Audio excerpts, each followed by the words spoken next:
Emmanuel Macron will meet Joe Biden in Rome on Friday for the first time since the French lost out on a lucrative submarine deal to America. The two leaders will be meeting in the Italian capital ahead of the G20 on Friday. Joe Biden and Emmanuel Macron have not seen each other since the Americans snatched a lucrative submarine deal with Australia from the French, in the so-called AUKUS defense pact, which also involved Britain. The partnership torpedoed a mega contract for French submarines with the Australians. Since then, Washington has been trying to smooth things over. President Biden and President Macron have already spoken twice on the phone since the crisis broke. In addition, U.S. Vice President Kamala Harris will visit Paris in November. France is seeking, in particular, to obtain the blessing of the Americans to the creation of a true European defense, a project dear to the French, but which has still not really taken shape, 30 years after its launch. French Armed Forces Minister Florence Parly told her NATO counterparts last week not to fear the European Union's defense plans,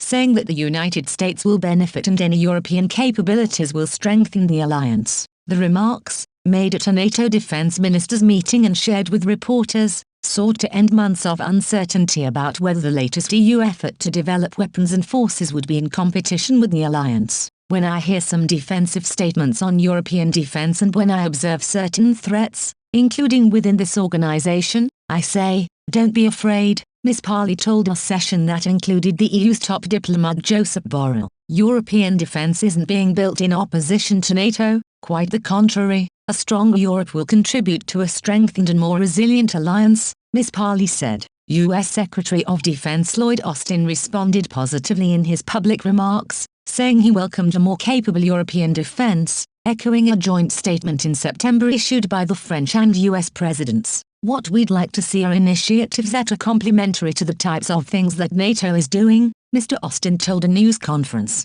He urged NATO allies to live up to their number one job of credible deterrence and defense. Austin also suggested there were no contradictions between a European and an American strategy in the Indo-Pacific, saying that NATO allies were working together to counter China's military rise. He pledged to collectively work to ensure that the Indo-Pacific area region remains free and open, while European countries have highly trained soldiers and modern cyber, naval and air power. Any EU combat mission would likely lack the kind of support that the United States provides, such as long-range air transport, command and control capabilities, logistics support and intelligence. The UK also says the EU can play a supporting role to NATO, but Defence Secretary Ben Wallace on Thursday described any attempt to build a European army as a distraction, telling reporters it was a red herring and that there was absolutely no point in sticking European berets on a whole load of people. If the 27 EU states, 21 are also members of the 30-strong NATO,